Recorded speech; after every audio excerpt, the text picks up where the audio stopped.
मित्रांनो, मी सुदाम गंगावणे. मी आता ADTP कल्याण यांच्या कार्यालयात आलेलो. माझी एक हिअरिंग होती. विषय ओव्हर अँड अबाउट होता. हे ADTP संतोष डोईफुडे यांचं ऑफिस. आता गमतीच्या गोष्टीत त्या मी तुम्हाला पुढे दाखवतो. ह्याचा जो अर्ज मी केला होता 12/5/2026 केला होता आणि त्याच्यामध्ये मला जी माहिती अपेक्षित होती की ओव्हर अँड अबाव जे कल्याण डोंबिवली महानगरपालिका क्षेत्रातलं जे बांधकाम आहे त्याची यादी मी मागितली होती.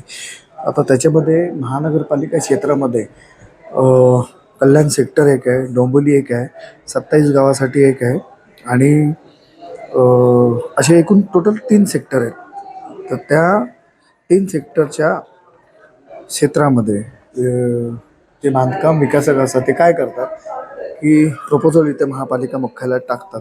आता प्रपोजल मुख्यालयात टाकल्यानंतर त्यांचे जे वास्तुविशारद असतात ते सगळे आराखडे दाखल करतात. समजा आता एक 6 गुंठ्याची जमीन असेल, 6 गुंठ्याच्या जमिनीमध्ये किती बांधकाम बसेल त्यानुसार ते आराखडे तयार होत असतात. मग त्याच्यामध्ये UDCPRचा जो नियम आहे त्याचे कलम वापरून प्रीमियम्स भरतात ते. आता त्या प्रीमियम्समध्ये जेवढं बांधकाम बसेल तेवढं ते बांधकाम ती बिल्डिंग तिथे उभी राहते. समजा त्यांना एक 14 माळाची एक सरासरी उदाहरण सांगतो. 14 माळ्याची जर इमारतीला परवानगी दिली तर ती तेवढीच बसते. सगळं इंटायर सगळं तुम्ही किती प्रीमियम लोड करा, सगळ्या कुठल्याही तुम्ही FSI वापरा, तो तेवढी 14 माळ्यापर्यंत. पण झालं असं आहे कल्याण डोंबिवलीमध्ये 14 माळ्यानंतर परत ओव्हर अँड अबाव प्रकरण म्हणजे अजून आम्ही वेगळा प्रीमियम भरून याच्यावर बांधकाम करू शकतो का, असं ते अर्ज सबमिट करतात.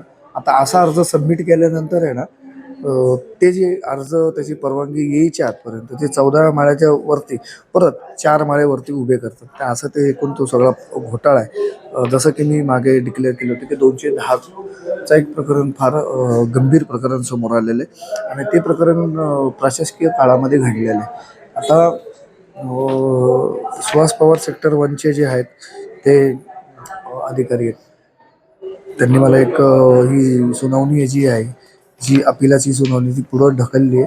कारण ADTPला वेळ नाही. ADTP त्यांच्या कुठल्या कामानिमित्त ते इथं आज मुख्यालयात उपलब्ध नाही असं त्यांनी सांगितलं.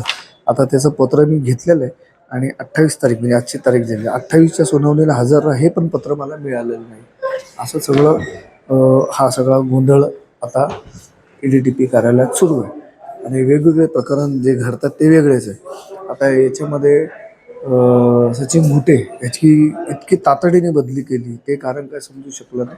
कारण आत्ता 3 महिन्यानंतर ते रिटायर्ड होणार होते. पण तेवढ्यात इथे जे बोके आहेत बसलेत गेल्या कित्येक वर्षापासून, मग त्याच्यामध्ये तो सुरेंद्र टेंगळे असेल, हा दीपक मोरे असेल, म्हणजे आणि काही लोक बदली होऊन दुसरीकडे गेलेले ते पण तिथंच पडून असतात.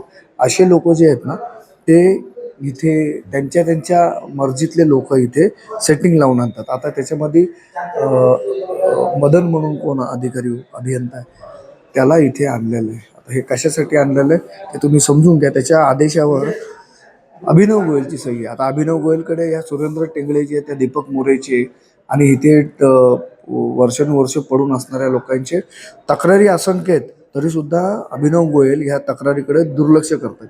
याचं कारण काय असेल ते त्यांनाच ठाऊक. चला, पुढची सुनावणी जेव्हा होईल त्यात चर्चा होईल.